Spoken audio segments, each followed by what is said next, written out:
Danny Thoe, and I'm here to talk about barefoot walking again. It's a perfect day for strolling in the woods barefoot, and I just throw my shoes in the back of my backpack and take off.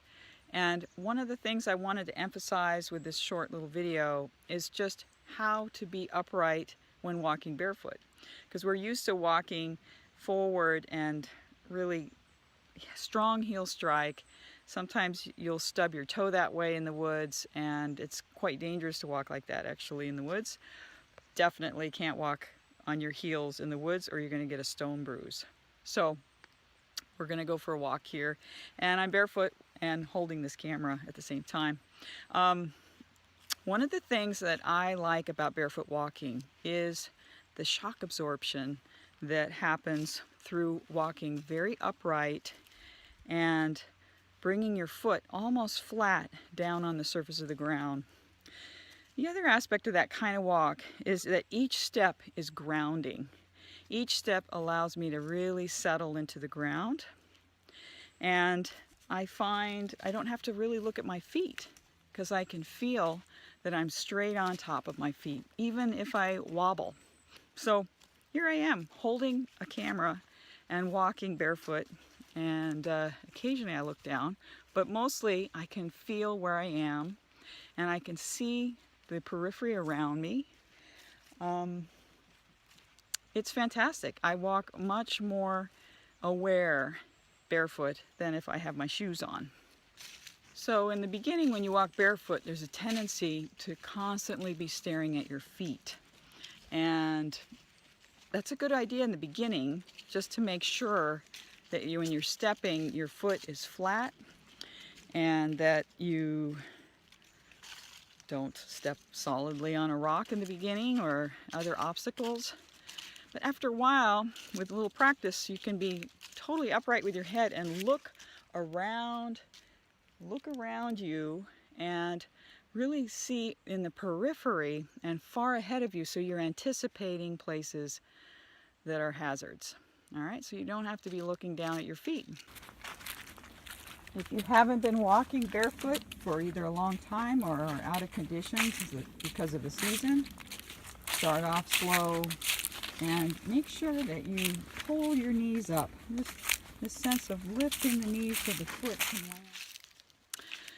The other thing about as you walk more and more barefoot, you'll have a tendency to want to stop and look around because you're so upright over your feet rather than falling forward as you might wearing shoes. You're going to be very upright, shoulders back, and sensing just like you're a standing tree the whole time you're moving.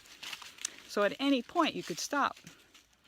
And this is really handy if you're trying to observe wildlife and need to be listening and sensing where is that deer in the distance.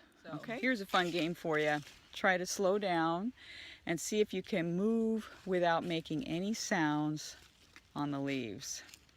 In the background you might hear my little dog. It slows you down, and you also pay attention to other sounds when you're not crunching the leaves. It's also a wonderful way to not scare the wildlife.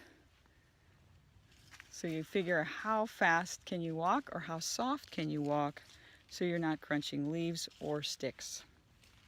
That's your challenge. Try it out.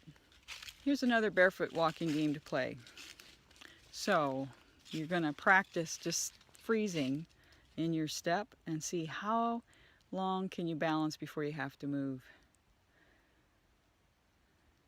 It's a wonderful practice, and it'll expose other sounds and movements around you. So walk for a distance and all of a sudden see if you can stop quickly. This is what I call deer practice, because the deer know how to do this really well. So all of a sudden you stop. Behind me is my dog. And just listen. And if you can balance on one foot, which I was just doing. Great. It's another level of practice of balance. So stopping and looking around, listening.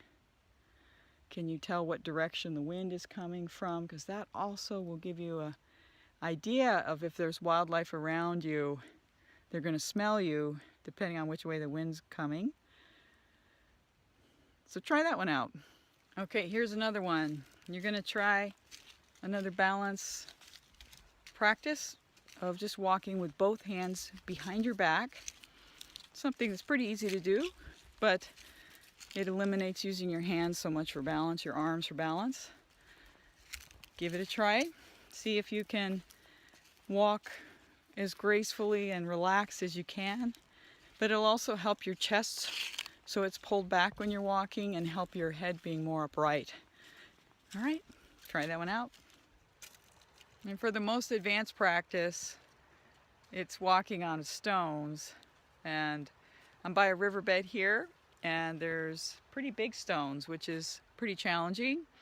So you might want to start with small stones or gravel and work up to this and go slowly.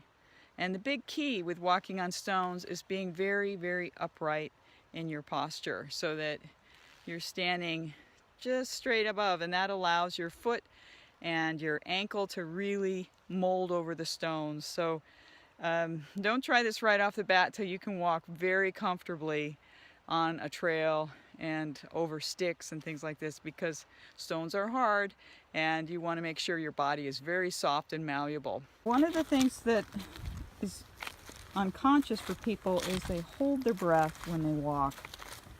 And of course you have to breathe, but there's a sense of holding.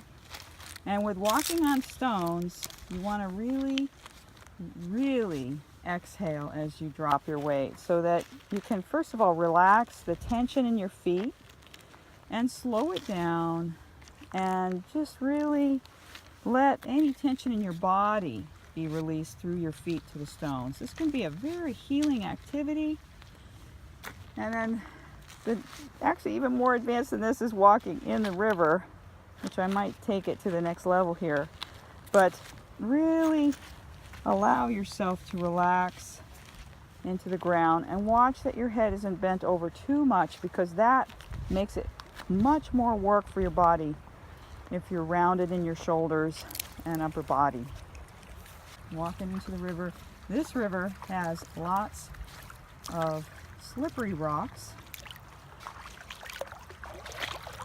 but that's your next level after walking on the shore. Okay? Give it a try. So that's your next challenge. Good luck.